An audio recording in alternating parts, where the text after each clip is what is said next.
Third Vampire Studios presents।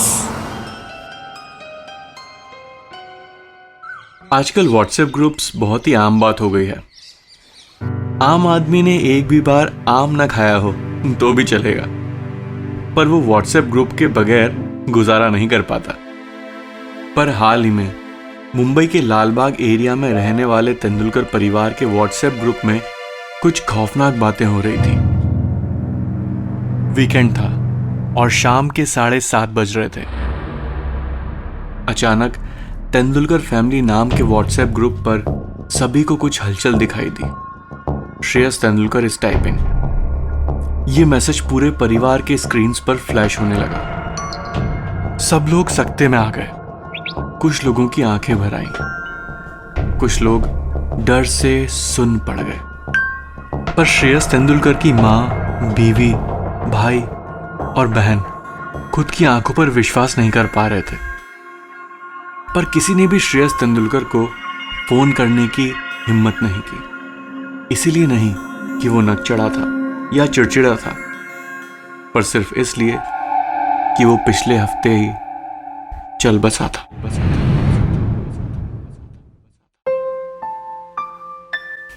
You are watching a Third Vampire Studios production. Third Vampire Studios All Out Horror। Shreyas Tendulkar होनहार IAS अफसर था जो महाराष्ट्र के सीतापुर जिले में पोस्टेड था। सीतापुर एक बहुत ही सेंसिटिव एरिया है और इसीलिए उसके जैसे जिम्मेदार सीनियर अफसर को वहां पर भेजा गया था। श्रेयस तेंदुलकर हर 15 दिन में वीकेंड पर घर आता अपने परिवार से मिलने के लिए। पर कुछ हफ्तों पहले से वो बहुत ज्यादा परेशान लग रहा था। श्रेयस तेंदुलकर कभी भी कोई भी ऐसी चीज नहीं करता था जिससे जनता या देश का नुकसान हो। सीतापुर के लोकल नेता और सैंड माफिया ने कई बार उसे रिश्वत देने की कोशिश भी की, पर श्रेयस तेंदुलकर अपने सिद्धांतों पर अड़ा रहा। कई बार उसे फोन पर घिनौनी गालियां दी जाती थी और तो और उसे बहुत बार जान से मारने की धमकियां भी मिल रही थी। श्रेयस ने ये बातें अपने परिवार के साथ शेयर नहीं की क्योंकि वो उन्हें खामखा परेशान नहीं करना चाहता था। हाँ, पर उसने ये बात अपने सीनियर को जरूर बताई थी।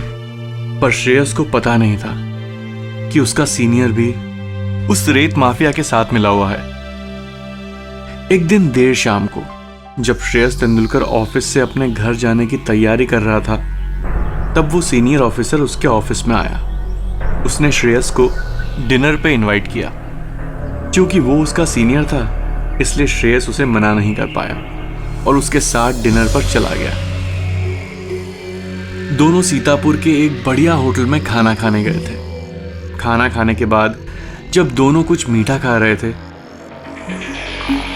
तभी उसके सीनियर ने उसे 1 करोड़ की रिश्वत का ऑफर दिया। श्रेयस तेंदुलकर चौंक गया। इतनी बड़ी रकम के बारे में उसने कभी सोचा भी नहीं था। पर कोई अपने काम और फर्ज के साथ इतनी नमक हरामी कर सकता है, यह भी उसने नहीं सोचा था। उसने इन्हीं शब्दों में अपने सीनियर अफसर को जवाब दे दिया। उसके सीनियर ऑफिसर ने मुस्कुराकर कहा, मुझे तुमसे यही उम्मीद थी श्रेयस, कांग्रेचुलेशंस। मैं अगले साल तुम्हें प्रमोशन के लिए खुद रिकमेंडेशन दूंगा। श्रेयस को अपने कानों पर विश्वास नहीं हुआ। वो बेहद खुश हो गया। डिनर के बाद जब उसका सीनियर उसे उसके घर ड्रॉप कर रहा था, तभी गाड़ी अचानक एक सुनसान रास्ते पर बंद पड़ गई। जब दोनों गाड़ी से नीचे उतरे, तभी कुछ लोगों ने श्रेयस पर हमला किया। श्रेयस अपनी जान बचाने के लिए वहां से भागा, पर वो ज्यादा दूर भाग नहीं सका। उन लोगों ने उसे पकड़ लिया और उसे बेरहमी से मार दिया। पुलिस को और उसके परिवार को उसकी लाश तो मिली, पर उसका फोन नहीं मिला। क्योंकि जब श्रेयस को पता चला था कि वो उन गुंडों के हाथ लगने वाला है, तभी उसने अपना फोन दूर झाड़ियों में फेंक दिया था। अब उस शाम को उसकी घायल आत्मा अपने पूरे परिवार को उसकी मौत का खौफनाक सच बता रही थी। श्रेयस तेंदुलकर ने अपने सीनियर ऑफिसर के साथ होटल में हुई बातचीत भी रिकॉर्ड कर ली थी। उसने वो रिकॉर्डिंग भी अपने तेंदुलकर फैमिली के व्हाट्सएप ग्रुप पर शेयर कर दी, जिससे पुलिस को सैंड माफिया और उसके सीनियर को हिरासत में लेने में बहुत मदद हुई। For more delicious horror bites, hit like and subscribe to our YouTube channel. You will, won't you? Third Vampire Studios presents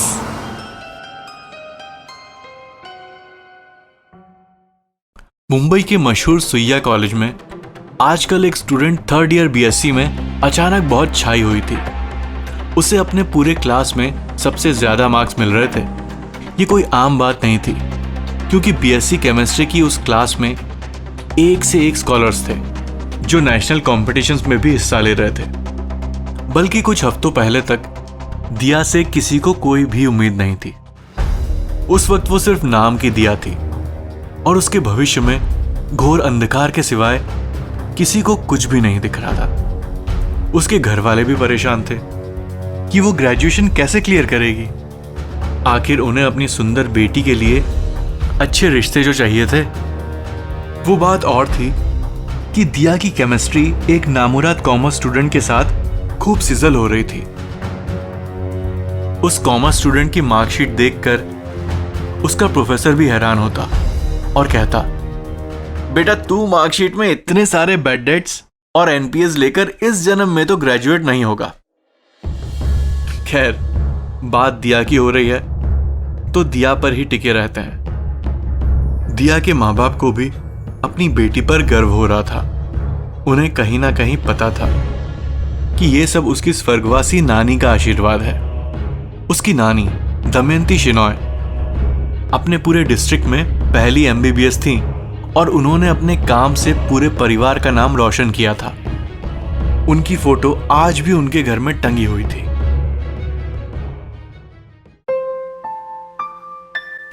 You are watching a Third Vampire Studios production. Third Vampire Studios. All out horror. पर दिया की नानी का उसके बढ़िया report card से कोई संबंध नहीं था। इसके पीछे था एक होनहार और जबरदस्त साइंस स्टूडेंट, मकरंद परांजपे। मकरंद दिया से एक तरफा प्यार करता था। वो केमिस्ट्री में अव्वल था, पर जब से उसने दिया को देखा था, उसके जीवन का एम, एपरेटस, ऑब्जर्वेशन और कंक्लूजन सिर्फ दिया ही थी। एक दिन वो अपने स्मार्टफोन पर दिया का इंस्टा फीड देखते देखते रास्ता क्रॉस कर रहा था। तभी उसे एक वाटर टैंकर ने उड़ा दिया। मकरंद वहीं ढेर हो गया, पर उसकी आत्मा उस वक्त भी दिया दिया ही कर रही थी। इसलिए दिया के हर एक एग्जाम के बाद मकरंद खुद बैठकर रात को उसका आंसर पेपर रीराइट करता। इसी वजह से हाल ही में दिया को इतने अच्छे मार्क्स मिलने लगे थे और सब लोग उसकी वाहवाही कर रहे थे। ये कमाल तो उसके गुजरे हुए फैन मकरंद परांजपे ने किया था और यहां सब लोगों को लग रहा था कि दिया ने कमाल कर दिया। For more delicious horror bites, hit like and subscribe to our YouTube channel. You will, won't you? Third Vampire Studios presents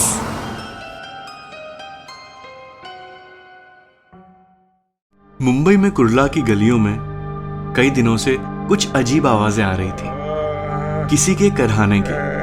पर किसी को उन आवाजों पर तरस नहीं आ रहा था, क्योंकि वो आवाजें थी फैजल कुरैशी की। आजकल उसके सितारे मानो गर्दिश में थे। वो दिन में कम से कम 2-3 बार पिटता था, कभी किसी के भाई से, कभी किसी के पति से और कभी किसी पुलिस वाले से। फैजल कुरैशी 21 साल का नौजवान था, जिसने हाल ही में किसी तरह खींचतान करके कॉलेज क्लियर किया था। उसकी शक्ल चूजे जैसी थी, पर उसमें चुल बहुत थी। वो आते जाते लड़कियों को और औरतों को देखकर सीटी मारता। अब ये तय करना मुश्किल हो रहा था कि उसकी सीटी ज्यादा करारी थी या उसे पड़ने वाले थप्पड़। उसके दोस्तों ने और घर के बाकी मर्दों ने उसे समझाने की बहुत कोशिश की। ऐसे बेधड़क होकर सीटी बजाई नहीं जाती, बल्कि नजाकत और मौका देखकर बजाई जाती है। पर फैजल फिर भी हर रोज सीटी बजाता और बज के ही घर आता। उसको लगातार फटके पड़ रहे थे। इस सीटी के चक्कर में कई बार पुलिस वालों ने भी उसकी सीट सुजाई थी। फैजल बहुत दुबला और सिंगल पसली किस्म का नौजवान था, पर उसकी सीटी मारने की आदत की वजह से वो अब सूज सूज के मोटा लगने लगा था। You are watching a Third Vampire Studios production. Third Vampire Studios. All out horror. इस सब के पीछे एक दिलचस्प और दर्दनाक कहानी थी। कुरला में ही असीमा मेनन नाम की एक खूबसूरत लड़की रहती थी। वो कॉलेज में पढ़ती थी और शाम को ट्यूशन क्लासेस भी जाती थी। वो जिस रास्ते से जाती थी वहां पर कुछ दिनों से म्युनिसिपैलिटी के रिपेयर्स चल रहे थे, इसीलिए वहां रिक्शा टैक्सी नहीं जा रही थी। उस वजह से उसके अब्बू उसे लेने जाते। एक दिन जब बाप बेटी देर से शाम को उसी रास्ते से घर जा रहे थे, तब बाइक पर बैठे हुए फैजल कुरैशी ने असीमा को देखकर सीटी मारी। असीमा शर्मिंदा हो गई और चुपचाप चलने लगी। चूंकि रास्ते पर रिपेयर्स चल रहे थे, इसीलिए असीमा के अब्बू उसके थोड़ा पीछे चल रहे थे। उन्होंने फैजल को गुस्से से देखा, पर कुछ कहा नहीं। ऐसा एक नहीं 3-4 बार हुआ। आमतौर पर वो उसे डांट देते या चमाट खींच के देते, पर उन्होंने कुछ दिनों पहले ही अपने हार्ट में पेसमेकर लगवाया था, इसलिए वो वहां से चुपचाप निकल गए। पर कुछ दिनों बाद उस पेसमेकर की वजह से उनके शरीर में कोई रिएक्शन हो गया और वो चल बसे। पर असीमा के अब्बू को अपनी बेटी की बहुत चिंता थी, इसीलिए उनकी रूह फैजल कुरैशी के पीछे हाथ धोकर पड़ गई। फैजल जब भी बाहर जाता और उसके बगल में से कोई खूबसूरत लड़की किसी हट्टे कट्टे मर्द के साथ गुजरती, तब असीमा के अब्बू फैजल के पीछे से खड़े होकर एक जोरदार सीटी बजाते, जिसकी वजह से फैजल कुरैशी को जोरदार मार पड़ती। For more delicious horror bites, hit like and subscribe to our YouTube channel. You will, won't you? Third Vampire Studios presents.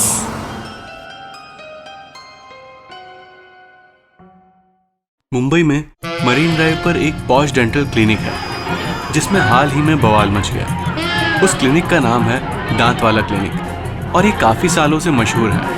वहाँ का डॉक्टर है एक नौजवान डॉक्टर, हुरमुज दांत वाला।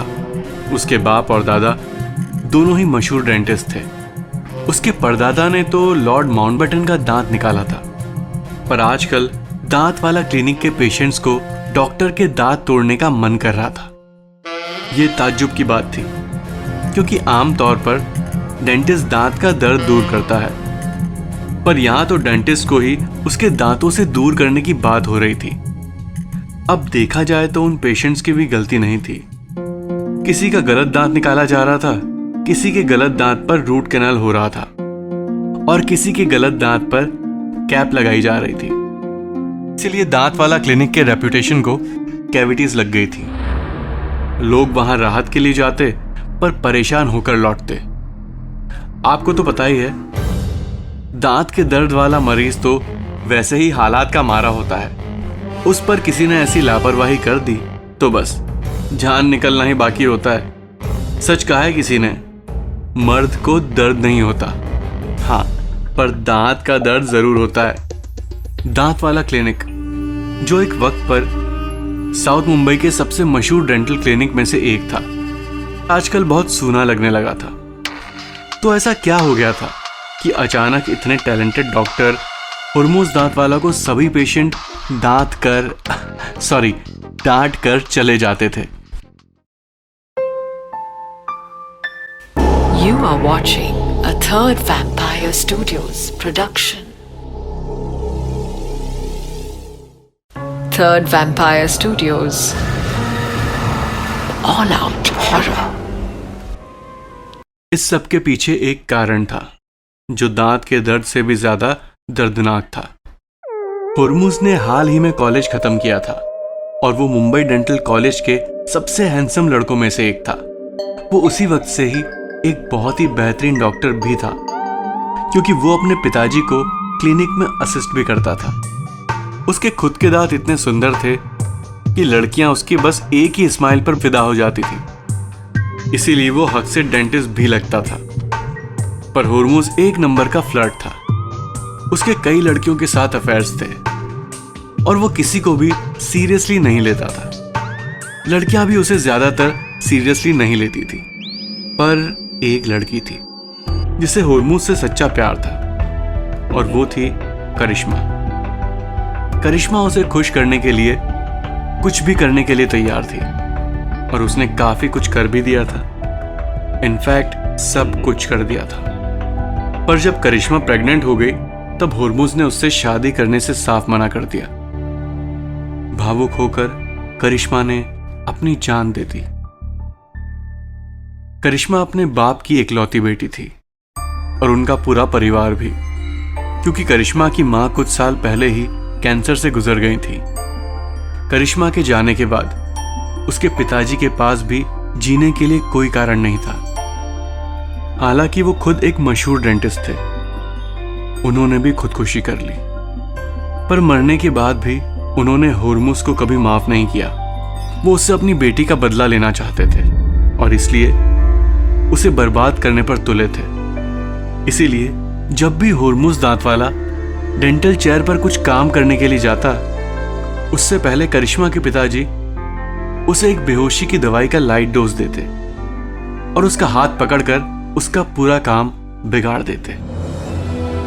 अब हुर्मुज दांत वाला एक डेंटल कॉलेज में प्रोफेसर है, पर आज भी वो स्टूडेंट्स को सिर्फ थियरी सिखाता है, पर कभी किसी का दांत निकाल के नहीं दिखा पाता। For more delicious horror bites, hit like and subscribe to our YouTube channel. You will, won't you? मेरे समझ में नहीं आ रहा, मैं रोज सवेरे इतनी जल्दी उठता हूँ, फिर भी कोई है जो मेरी 5वीं मंजिल के फ्लैट की बालकनी में पौधों को पानी डालकर चला जाता है। ये कौन है और ये कमबख्त रात को मेरी बालकनी में चढ़कर आता कैसे है? और ये कभी किसी को दिखता क्यों नहीं? Third Vampire Studios presents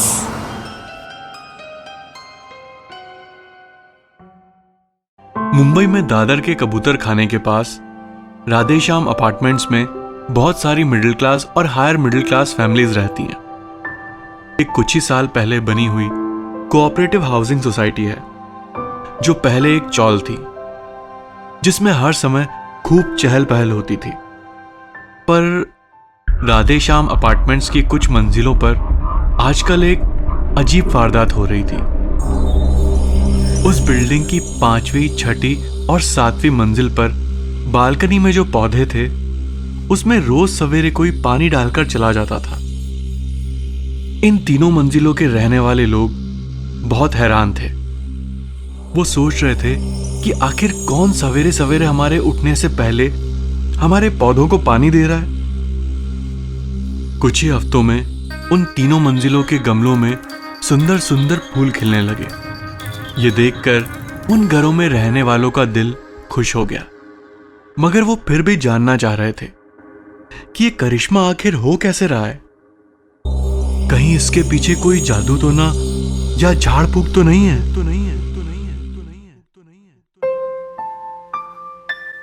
You are watching a Third Vampire Studios production. पर इस खूबसूरत करिश्मे के पीछे एक बहुत ही दर्दनाक हकीकत छिपी थी। कुछ ही हफ्तों पहले कश्मीर की वादियों में देश के लिए अपना फर्ज निभाते हुए एक जवान शहीद हो गया था। उस जवान का नाम था दुर्गेश सावंत। और उसका परिवार उसी इलाके में रहता था। करीब 1.5 साल पहले दुर्गेश की शादी हुई थी और अब उसकी पत्नी रुक्मणी प्रेग्नेंट थी। वो दुर्गेश के माँ बाप के साथ ही राधेश्याम बिल्डिंग के सामने रहती थी। दुर्गेश की मौत के बाद वो अब हमेशा ही दुखी और निराश रहती। उसे फूल बहुत पसंद थे और इसीलिए उसकी मायूसी दूर करने के लिए मरने के बाद भी दुर्गेश रोज मेहनत करके सामने वाले घरों की बालकनीज में जाकर उन पौधों को पानी देता, उनकी देखभाल करता और उनमें से एक से बढ़कर एक सुंदर फूल खिलाता, ताकि उन्हें देखकर कुछ पलों के लिए उसकी बीवी रुक्मणी के चेहरे पर मुस्कान आ जाए और वो दुर्गेश के चले जाने के गम को कुछ देर के लिए ही सही भूल जाए। और ऐसा ही हुआ। कुछ ही महीनों बाद दुर्गेश के घर में भी एक नन्हा सा फूल खिला। उसकी बीवी रुक्मणी ने एक प्यारे से बच्चे को जन्म दिया।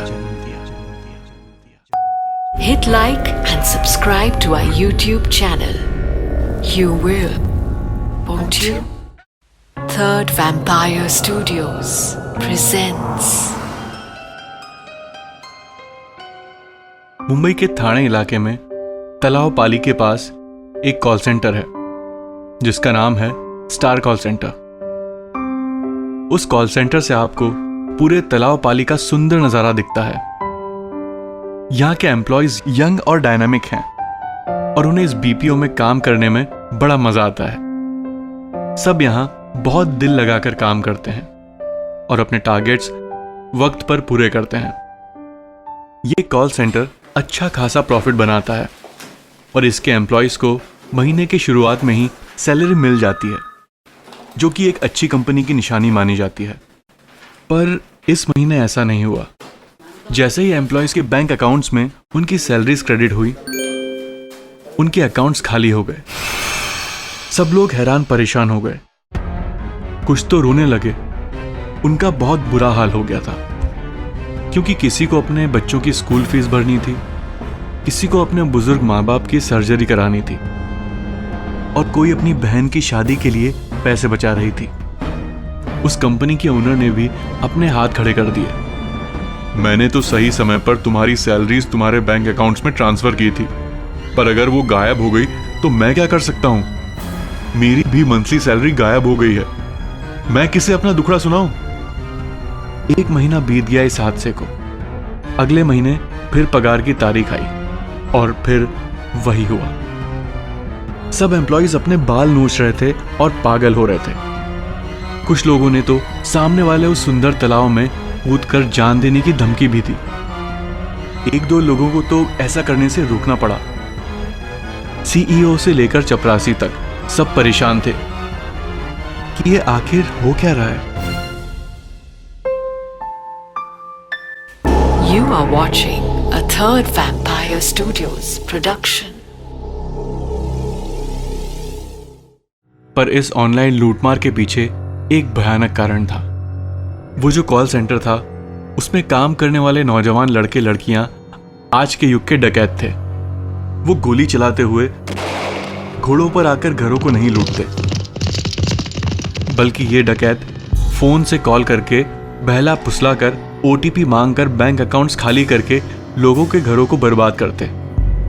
इस चक्कर में उन्होंने सैकड़ों मासूम मिडिल क्लास लोगों के, पेंशन पाने वाले बुजुर्गों के और स्कॉलरशिप पर पढ़ने वाले विद्यार्थियों के बैंक अकाउंट्स खाली कर दिए थे।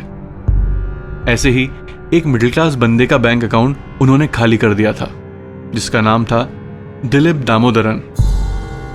दिलीप ने बड़ी मेहनत करके अपनी खुद की ब्रेन सर्जरी के लिए 15 लाख रुपए जमा किए थे।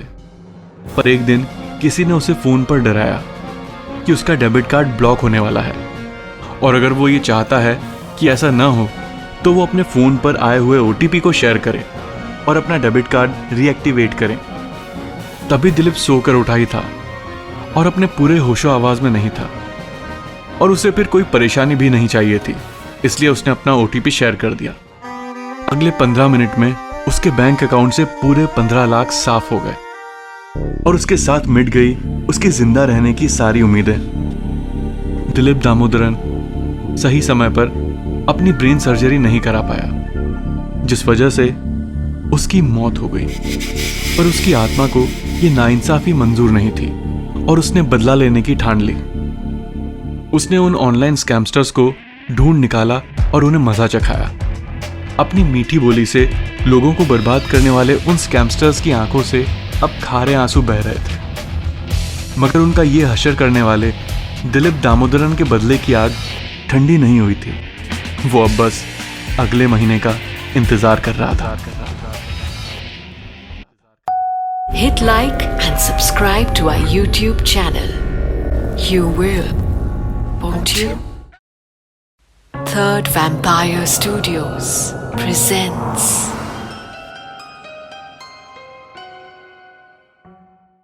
अंधेरी का Shivram Rajguru college of science and commerce Mumbai के प्रीमियर कॉलेजेस में से एक है।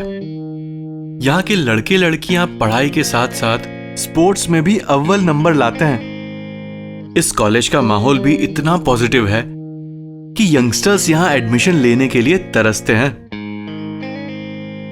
पर हाल ही में यहाँ के फर्स्ट ईयर बीएससी के ए डिवीजन में कुछ अजीब वारदातें हो रही थी। रोज कोई ना कोई लड़का या लड़की मजबूरी में अपना सर मुंडवा के आ रहे थे। स्टूडेंट्स और टीचर्स दोनों ही बड़े परेशान थे।